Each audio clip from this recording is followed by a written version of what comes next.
I have a very special treat for you here. I'm Gabriella Taylor, and I am bringing in a woman who is becoming a much beloved friend of mine. We started out as colleagues, where we were both part of the Giving List Women's Summit here in Montecito earlier in the year. And Denise has since come in, and she was a co-host for me in one of my Extraordinary Women salons, where we featured her and her foundation.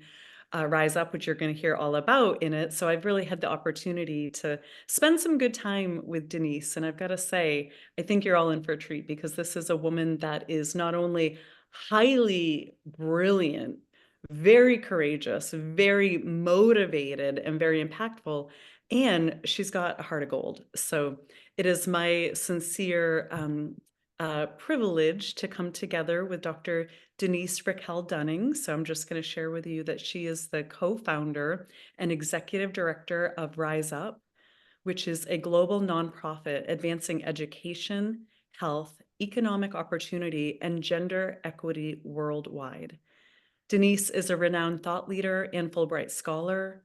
Her work has been featured by Stanford Social Innovation Review, The Guardian, and Miss Magazine. And when not working to create global change, she spends her time offline with her three children in San Francisco. So welcome, Denise. Thank you, Gabrielle. It's super lovely to get to be here with you.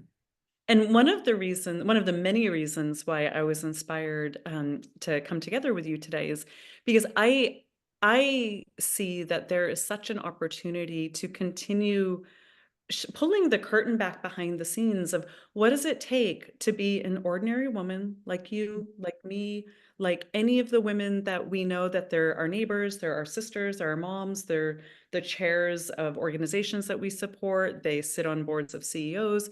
Like we're all ordinary women that are connected by this extraordinary vision in our hearts to stand forward as a leader, as an everyday change maker in the 21st century. So naturally, you came to mind as a woman who really has listened deeply to the calling in your heart and has built something that is already far reaching. The impact is global that Rise Up is having.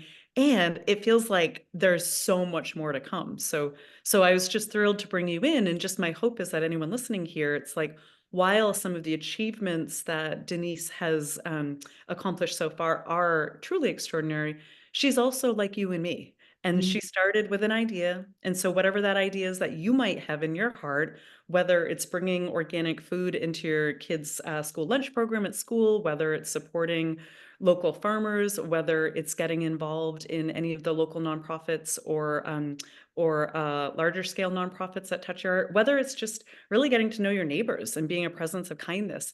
Like we each have a way where we can stand forward and create beautiful things that are meaningful with our lives. So Denise is a glowing example of what's possible. And so with that, I'm just really thrilled to dive in. And what I wanted to start with, Denise, is what inspired you, right? So like this idea of rise up. So it began with an inspiration in your heart, in your mind, in your spirit. So what inspired you to create Rise Up, and how did your own personal journey shape the vision and the mission of the organization? Yeah, Gabriella, thank you. And I think, where you started is, we are all just doing what we can do, right? And when I started Rise Up, I didn't actually know I was starting Rise Up. So it's a kind of a funny story in that way. And I think for me, the vision of the work came very early in my life of having grown up with a mom who's from Argentina and spending a lot of time living and traveling overseas and seeing the challenges that girls and women face around the world and knowing that I wanted to do something to make a difference, but not knowing how or what that would look like or what that would mean. And so, went to high school, went to college, studied and learned and I remember in college feeling despair because I knew I wanted to do something that mattered and made a difference and I didn't know how and I was terrified that I would never figure it out and that I would sell out and go the wrong path and regret my entire life that I hadn't pursued my dream. Um, and I, so it was a bit of a circuitous route at back then, but what ended up happening was I ended up receiving a Fulbright to go to Honduras after college.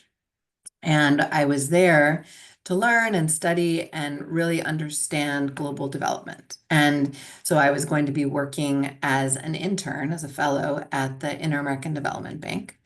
And I remember showing up for my first day of work and my first job and was very excited. And I remember showing up at the front desk and the receptionist, and she introduced me to someone. And that person said, well, we heard in your application that you care about women and development. So we're going to assign you to the gender specialist.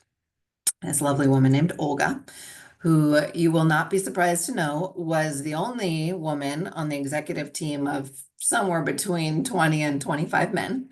And I sit down with Olga and she says, oh, I'm so glad you're here. We have this problem, we have this project where we're funding women to be able to have chickens. The chickens lay eggs. The women can then feed their children the eggs, can sell the eggs, sell the chickens. So it was a microfinance and nutrition program in a very poor rural community in Honduras. And so she's telling me about it. And she says, but the problem is the chickens just keep dying. And we don't know what to do because the chickens are dying. And what do you think we should do? Now, I'm 22 years old. I have never held a live chicken in my life. I thought I was supposed to know things and have an answer and not be useless. And so I just stared at her in total panic because I didn't know what to say. And finally, I just looked at her and I said, well, what did the women say about why the chickens are dying? She looked at me and she said, oh, we haven't asked them yet. Right. And it was this aha moment of understanding that, what I thought was going to be this career I would pursue of working at the United Nations and all these big global institutions to make a difference. Oftentimes, some of the difference that is getting made is not quite right. Mm, And that there are a lot of those decisions that are getting made by really smart, well-intentioned people in places like New York and DC and Geneva whose ideas kind of make no sense when they get to Tegucigalpa, Honduras. So it was kind of an aha moment of realizing that probably the path I had planned for myself was not going to look as I had thought. And then about 2 weeks later, almost exactly, Hurricane Mitch came through. This was 1998, fall of 98, and basically destroyed most of Central America, including Honduras, with millions and millions and millions of people displaced, losing their homes, losing their lives. And so I ended up getting involved in hurricane relief.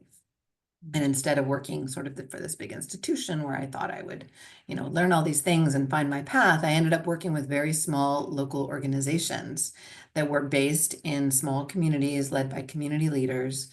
And what I saw was that these local leaders and their organizations had very little by way of money, very little by way of resources, and yet had deep knowledge of what the needs were, what the challenges were, what the opportunities were, and had the greatest understanding of how to solve the problems that they were facing.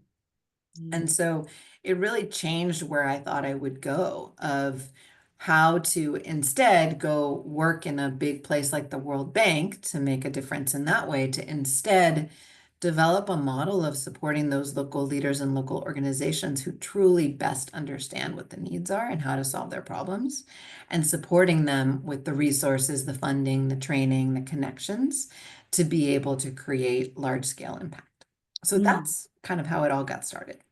There are a couple of things that I wanna pull out that really stood out to me in this is, one, I continue to appreciate that there is no path, right? Like, there's Mhm. no model, and, you Yeah. know, because in our Western culture, we have been groomed by this sort of ideology that choose a goal, decide what you wanna Yeah. do, and go for it, and that there's the 10-year plan and then the XYZ strategy, and if you don't know what that is, then what's the matter Right. with you? And Right.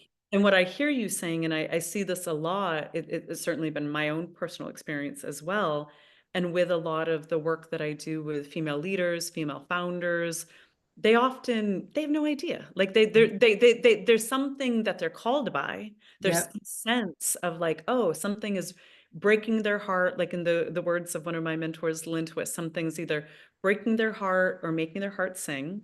And Hmm. through following the crumbs, it reveals. And I find that in work that I do with a lot of female entrepreneurs, there is this like longing because they're leaving corporate America, or they're leaving the law Mhm. firm, or they're leaving politics, or they're leaving the medical Mhm. practice, and they're wanting a path, they're wanting the Mhm. plan.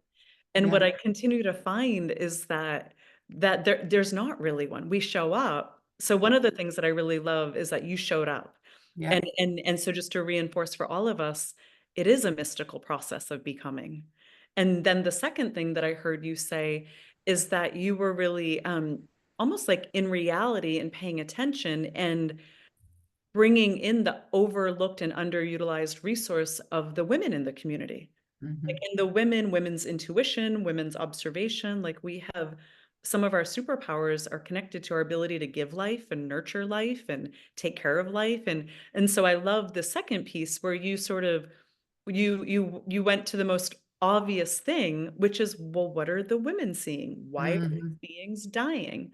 And Right. so I love that you honed in on that way instead of trying to be um trying to follow the books or do whatever a Yeah. prescription or formula might have been. It was just sounds like you were in reality with it. And then I just really appreciate this piece that you're saying about the local resources and the local intelligence and the local wisdom, because we do, I think we're at a time, or I don't think, I'm quite confident we're at a time when we're seeing that a lot of the systems and structures that support our lives right now, there's such a far distance, that the disconnect from what's in reality to the level of where operations are occurring at, there's such a disconnect. Yeah. And so who really utilizing like boots on the ground, the local intelligence, the local insight to pay attention there and to empower on that level. It's just really brilliant. So I thank you for sharing your story there. I'm curious, I'm imagining that you had some external obstacles that you had to face as a woman that was is here, beginning and now leading a global movement for equality. So what are some of the external obstacles, given that it's a male dominated world that we live in? Mhm. What are some of the external obstacles that you've had to face and overcome in terms of roadblocks or ways that you were being challenged or ways that you were talked down to? Like what were some of the Yeah. external obstacles that you faced? Yeah, it's a great question. So yeah, leaving Honduras, I eventually came back to the US and got my first job here in the US in California at the Packard Foundation, and really had the opportunity to learn about philanthropy and women's rights and all sort of this global realm of development. And one of the big challenges I faced back then was just not believing in myself. Like I would be in rooms and I wouldn't say a word, right? I was the lowest person on the totem pole. I was young, I was female. So many people in the room were so smart. They had their PhDs, they were brilliant, all the things. And what I had to start to do was actually, I would force myself. I made a commitment to myself that no matter what it was, in each meeting, I would say one thing. And Mm, even if it was asking a question or making a brief comment, I had to say one thing because otherwise I knew that I was never going to get over that internalized fear of not being good enough. And so mm, that's really what helped me start to break out of my own limitations. And then, when I started Rise Up, seeing how you have to keep going back to breaking out of those limitations, right? Like I started Rise Up with Josie Ramos, my co-founder. And at the time we were teeny tiny, small and scrappy. Our first grant in 2009 was $67,000. And, we were figuring it out and we were making up a lot of it as we went along based on all the work we had done and the things we were learning, but still really trying out and iterating and seeing what worked and building from there. And what I think was really critical in that was being able to trust in each other and trust in ourselves and having that, both friend, colleague, partner, and cheerleader who could really encourage each other to say, you know what, actually, you know a lot about that thing, right? So those self-limiting beliefs, we would call each other out and say, actually, we made up a joke hashtag, which was hashtag step into your power, which was we have more power than we know, and we're often the ones giving it up.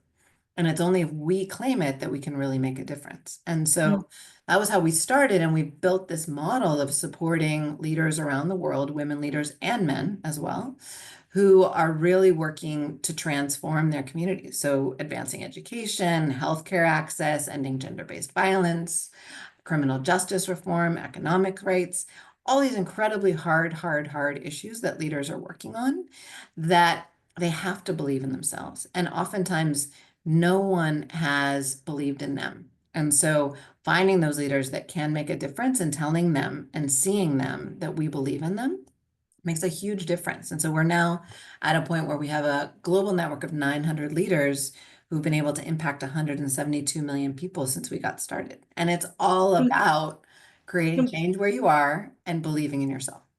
And I'm sorry to interrupt you, but can we celebrate that? Like 900 leaders that are impacting how many lives so far? 172 million in the past 15 years. Which is just phenomenal. And what I hear you saying, because I think of there's like the on one hand, there's the external obstacles that women often face, which is being, sometimes it's being interrupted or dismissed or talked down to. And then there's the inner challenges, which I really heard you speaking about the inner challenges of the inner challenge of withholding your voice. And so you challenged yourself to bring your voice in the room. And the inner challenges of really learning how to trust in the relationship between you and your co-partner. And so for a lot of women, the growth opportunities, what I find are on the inner level, Mm, overcoming imposter syndrome, self-doubt, mhm, mistrust of others, mhm, perfectionism, undercutting ourselves, second guessing ourselves. 100%. And then other women, they face more external challenges. They're roadblocks of systems or ways of thinking or outdated cultural norms that where they will be distinctly roadblocked or knee-clapped. Yep. There's all these terms for it. So it sounds like for you, it was less about external obstacles and it was more about the inner challenges that you had to overcome. Is that right? I mean, it was both. Like, I definitely faced discrimination and being kind of put down and put aside and disregarded. But Can you as soon as, say sorry, more about, can you just say more about that? Because it's yeah, so normal, and I want women here to yeah, even understand. yeah, Sometimes women don't even know that they're facing that until yeah. after. A So can hundred percent. And I didn't know at the time, right, in right. earlier jobs, that was just normal, to be talked to like that, to be treated like that. That was just normal. Yeah. I remember when Me Too happened, sort of the movement and like much discussion about all of these things. And I remember being like, oh, wow, some people that I worked with long ago, they are lucky that that was a long time ago because those behaviors were just tolerated and normalized both internally and externally. So I do think that a lot has changed, and yet a lot hasn't changed. And a lot of those external obstacles are real. And I think, for me, what gives me hope in all of it is seeing how in many cases, we just have to keep showing up. It's like what you said. I actually, when we were together in the salon that we co-hosted, one of the people in the room said, and I've never forgotten it, that half the battle is just showing up. And so it's just showing up every day over and over and over and refusing to give up. And I think when I see that and kind of when I feel like, oh, it's overwhelming, there's too much, how are we going to do it? What I come back to is our leaders and the work that they are doing and the ways in which they refuse to give up. And, one that I often think of immediately after the election, I thought of her. And she is a Nigerian woman who was working in an incredibly conservative community, trying to push back against child marriage. So this was a community where girls 10, 11, 12 years old are often married off to much older men, drop out of school, have to get pregnant, often die in childbirth, and end up in these continuing cycles of poverty and marginalization. And this woman, Tolu, with support and training and funding from us, decided she wanted to change that. And so she started to organize and mobilize in her own community to change those norms and change those practices and change the laws so that child marriage would be banned. And I remember one time doing an interview with her on a panel and asking her about the work. And her story is it was like, well, this happened, and then this other person was against me, and then this other person changed it, and then we made progress, but then we hit another block. Like it was just one block after another, constantly, rolling the boulder up the hill every single day for her. And I asked her, At one point I said, well, Tolu, how do you keep going every day? And she looks at me and just pauses and big smile and says, well, I just don't take no for an answer. And I love that. And I think of her often, right? Because that's what it needs to be. Like, we can't take no for an answer. We just have to keep showing up. It's never going to be perfect. Each day there will be some wins, some losses. Someday it's more losses than wins. But if we keep showing up, we actually can make a difference. Mm. And I'm imagining that the need for support in our showing up is crucial, and the fact that you have a co-founder that you had support just even in holding the vision together has really carried you a lot, because I remember that moment of the show, just showing up is like half the battle. And because there is something about the internal strength that goes into even putting a stake in the ground for something, of like, Yeah, here's the thing that I'm standing for, yeah, and then dealing with the pushback, either yeah, the pushback or the self-doubt or the myriad challenges that come up whenever we want to create something beautiful in this world, particularly when it's wanting to change things right. really. Like patriarchy, for Yeah, example. where there are a lot of people that don't really want it to change. Right. And so the support to and this is why I do the work that I do with my premier clients, is to really be part of the wing beneath their wings. So Hmm. that way they can have the support to go forward and do the hard things, to do the courageous things, to do the bold things. And so I'm imagining that you've drawn on a lot of support from your co-founder as well as other people in your world around you. Would you say that that's been an important Yeah, tool? 100%. I mean, both my co-founder Josie, I have an amazing team. Like, we could never do this work without the incredible women and men that are part of my team that lead this work every day. And even, outside of work, like, you can't do this is hard work, right? And you can't stay with it if you don't have a really strong and resilient support system. So my husband, my friends, my community, my mom, like, I'm really fortunate because I think without having that support and the permission that I give myself to take a break, because half the battle's showing up, and you can't show up if you don't give yourself the time and the space that you need to take the break so that you can keep showing up in the future. I think without all of that, it would be really hard to continue to do what I do every day. Yes, yes. I I was just remember one of tell the story about the overcoming imposter syndrome, the one about the Oh, kisses. So, yeah. so Denise told this. So when we did our salon, the topic was self-leadership, and here we, I think, brought 25 women together, and to really look at how do we lead differently and leadership from within, meaning what are the inner narratives and the stories and the beliefs that we're operating off of, where do these things need to be adjusted or shift or let go of, and or what new beliefs that we need to step into so we can do the thing that we're called to do. And you told this amazing story about your process of overcoming imposter syndrome. Could you share Hmm. it here? Yeah, absolutely. Yeah. So the story I shared was, when I was in grad school and policy school, I had a good friend, a man who did work similar to me. We graduated at the same time. We used to study together. We were friends. He moved to New York. I moved to California. I ended up starting Rise Up. He ended up starting another nonprofit. I would see, back then it was Facebook, I would see all his updates on social media that he was speaking here and doing this and launching a partnership and this big new grant. And I would always think, oh my gosh, he is rocking it. And sort of the subtext of the he's rocking it is the, well, why aren't I, right? Like, why aren't I doing all those things that he's doing? And, but still continuing forward every day, doing the work, gradually growing the team, growing the funding, growing the partnerships, growing the impact, most importantly. And at one time I was in New York for the UN General Assembly, and I was like, hey, I'm in town. You want to meet up? He said, oh, yeah, yeah, come by my office and then we'll go get lunch. And, so I go to his office and I'm intimidated and I'm imagining it's this like skyscraper and fancy. And I get to the address, and I thought it was probably wrong. I had written it down wrong because it was this kind of nondescript building. And I was like, okay.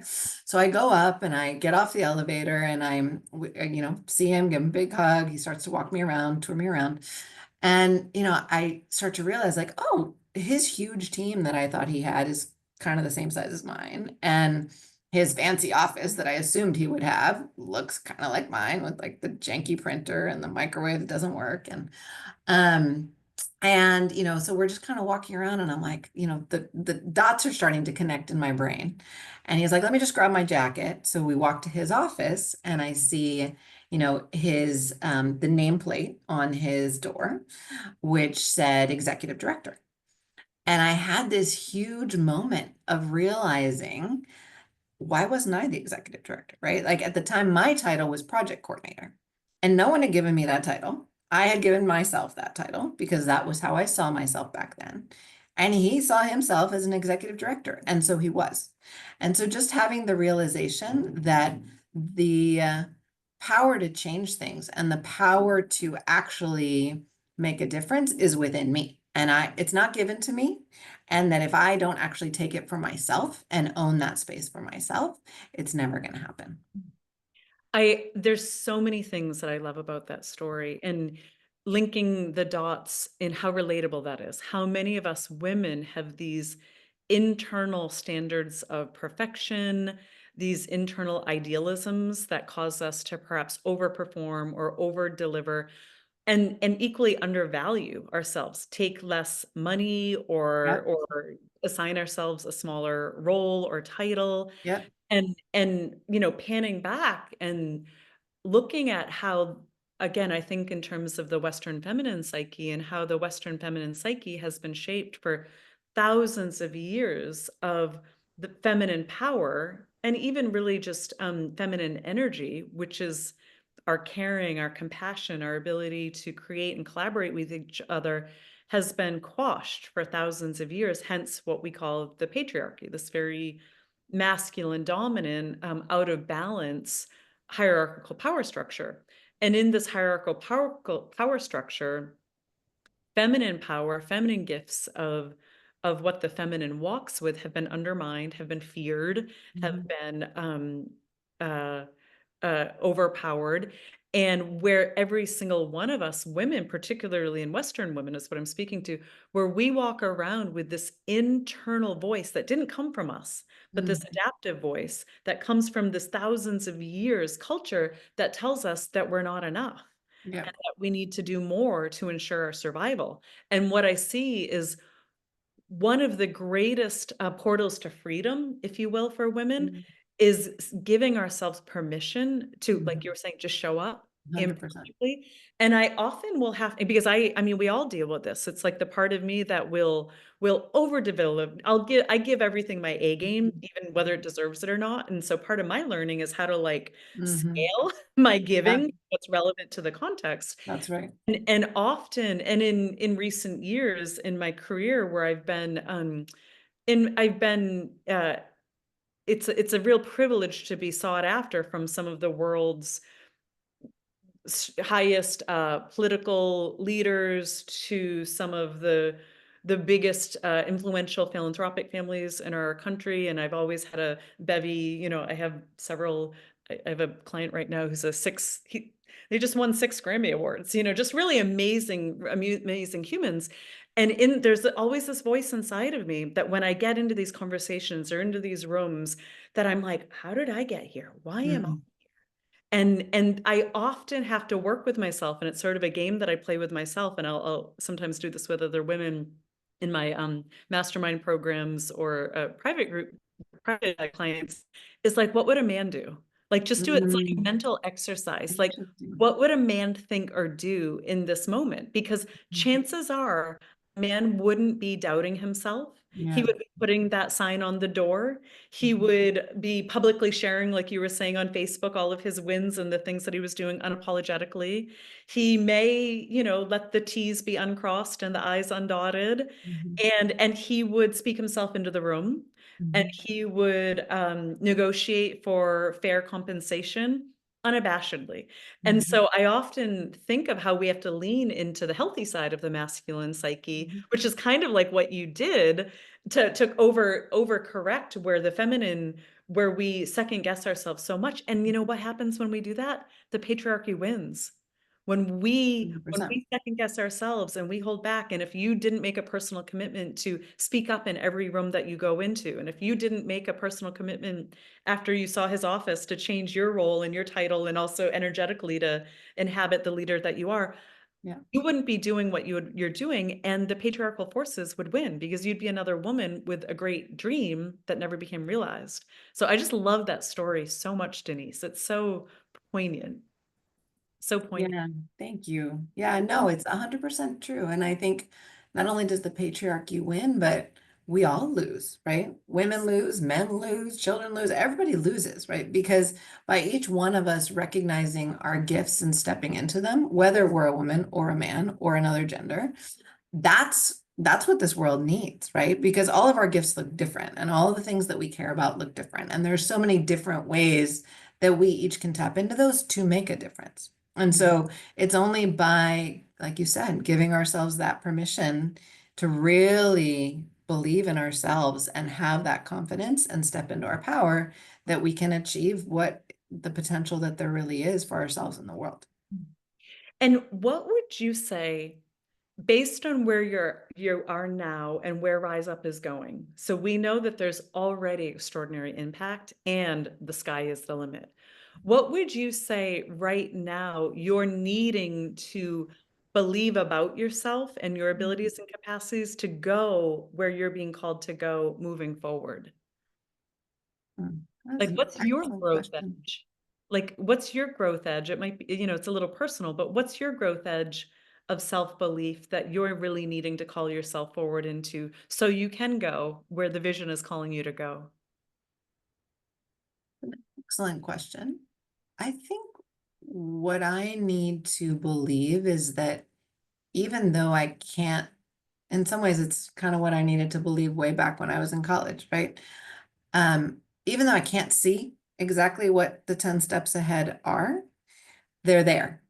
And then Mm, if I keep showing up and if I keep taking one step at a time, one imperfect step at a time, that I'll get to where I need to be and our work will get to where it needs to be. And that's hard to do. You know, our world is changing. The challenges are big and they're getting bigger. It is easy. It's honestly easier to despair than it is to stay hopeful and to stay positive. And when I was also back in college, I was doing an exercise in one of my classes, which was what were my three core values. And I still go back to those, right? Which are joy, love, and living in the moment. So choosing joy, like believing in joy and believing in what is possible and not letting all of the factual evidence to the contrary weigh me down, but actually believing in the possibility and the joy and the beauty. Loving myself and those around me and supporting myself and those around me to be our best selves. And then living in the moment and not worrying too much about what the future has or too much about what is in the past and the mistakes that I made, because it's all part of the journey. And I think that's what I go back to when I think about, wow, we're expanding our work, we're taking our work to the next level, we're reaching more leaders, we're raising a $15 million fund, we are integrating a focus on climate. We're doing so many things. And there are moments where I don't know how we're going to do them exactly, but I know that we will. And I know that I just have to keep showing up with my amazing team and that we can figure it out together. mm, mm. It like makes me think about the imaginal cells in a butterfly, where Mm, the caterpillar is encoded with caterpillar cells, and it's also encoded with these imaginal cells that are a different structure. They're a different composition inside of the caterpillar form, and it's the imaginal cells when they start waking up and giving the command for the mm, caterpillar to interesting. turn itself into a cocoon, which is so metaphorical for Right.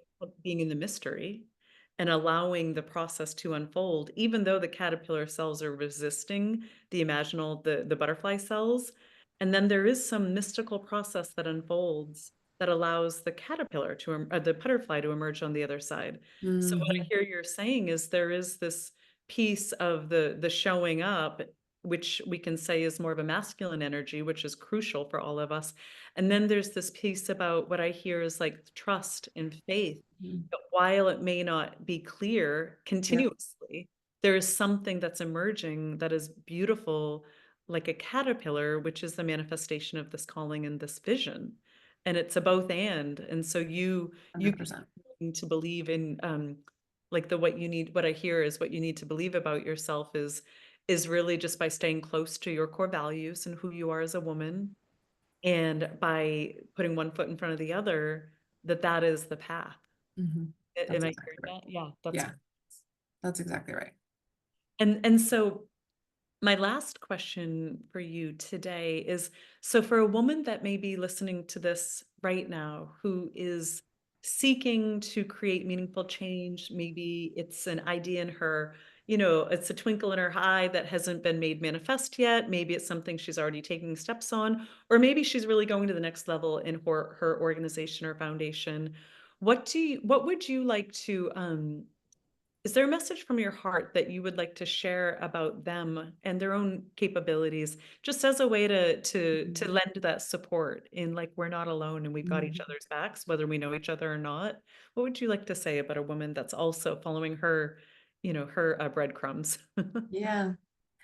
Yeah, I mean, I would say that, I mean, you're exactly right. We're not alone.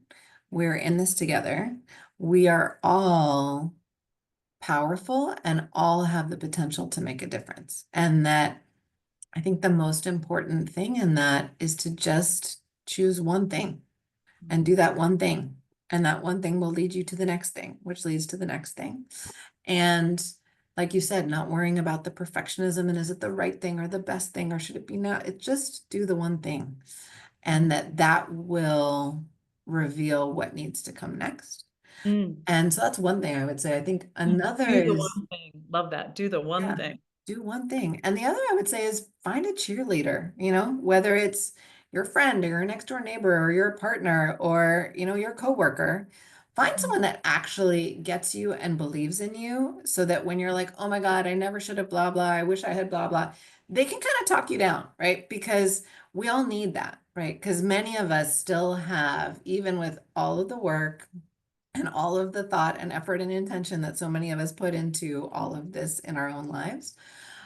I mean, we all still have what a woman I know who wrote this incredible book calls your itty bitty shitty committee, right? Which is that tiny little voice that's like, you don't know what you're talking about. You shouldn't say that thing. Oh no, don't talk to that person. Like, so you just have to fire the itty bitty shitty committee over and over and over again every single day. And it's a lot easier to do if you have a partner in crime. And not someone, whether they know what you're actually trying to do or not, doesn't really matter, but they believe in you. And so they can help you remember the strength that you have in those moments of doubt. Oh, and what you're saying, I mean, I'm also listening through the lens of, because it's been almost 30 years now since I've been coaching and consulting and Mm, mentoring women in this particular way, because often they might not have, like you said, the neighbor or the coworker, the colleague, but it's to really be that support, to be that sounding board, that mirror, the thought partner, the cheerleader, the encourager. I mean, to me, it's just been one of my greatest privileges to really walk with a woman. I sort of think of it as where it's her journey of life, but I might be holding the lantern so she can mm, clearly, but it's her journey that we're on, and to really walk with her and to be the mirror that reflects her goodness and her strength and capacity, no matter what, and no matter what the inner voices say or the outer voices say. Like right. there's something like we need these other, Carolyn Mace calls it our sacred witnesses. We need Exactly. witnesses that remind us of who we are when we forget, and that also call us forward because they see our potential and capacity too. And that's one of my, to me, that's one of the things that I find is very sacred about my role, is that I get to be a that cheerleader, that sacred witness for women really becoming themselves. So I love that you said that. So do the next thing, do the next best thing, take the next step, and also have a cheerleader, have some Mhm. support. Yeah. Beautiful. And so I want to ask you, before we tell the listeners how they can learn more about Rise Up, what is one of the things that you love about being you? Hmm. Hmm.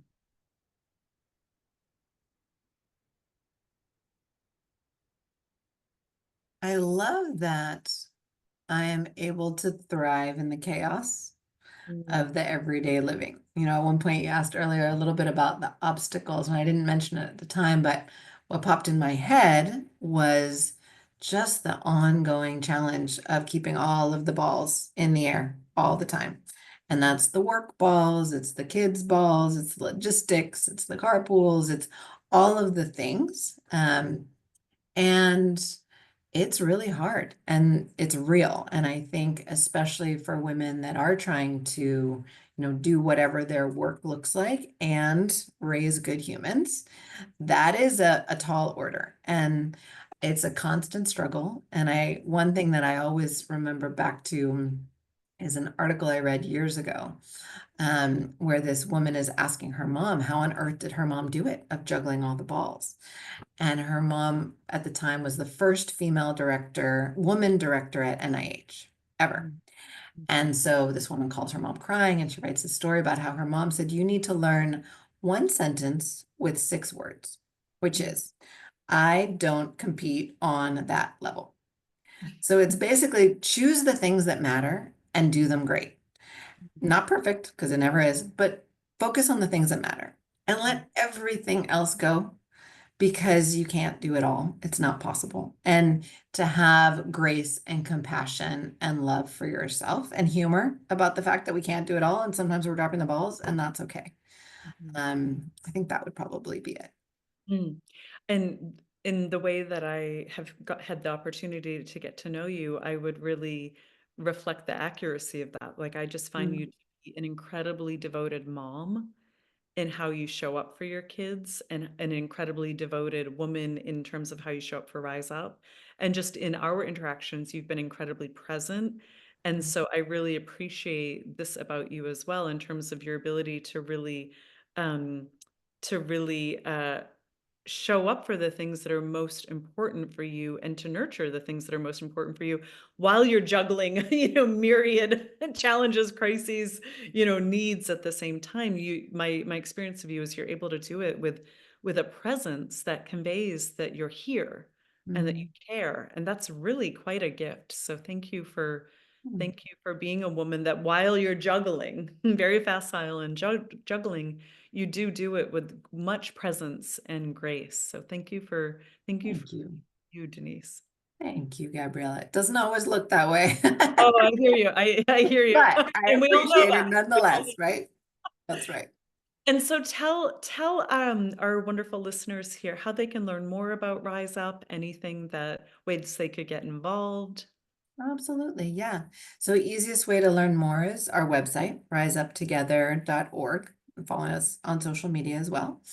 Um, and I would say to get involved, there are a lot of different ways. So we have a leadership council, which is an amazing group of, in this case, it's all women. In the past, we've had some men. At the moment, it's 30 amazing women across the country, many here in California, but lots of folks in other places as well, who are our closest thought partners and allies and supporters. And it's a really beautiful community of folks who really believe in the work and care about the work and want to make a difference and bring their own deep expertise in different areas to the work. So that's one thing I would say. And then I would also just encourage folks to really dig in, with whatever that I've shared that's most meaningful. I'm happy to do follow-up conversations, chats. We're always looking, it's a movement, and it's hard work and it's meaningful work, and it makes a huge difference. And we can't do it alone. So we're always looking for folks who are excited and interested to learn and join and be part of it. Mm. And so the way that they could follow up with you would be through Rise Up, through the website, through a contact form, or what's Through the the best? website, and if folks want to reach out over email, that's completely fine too. I'm always open for that. I don't know Okay. if you have my email and can share that in the. We'll post it in the show notes below under the recording here. Yes. Perfect. That's perfect.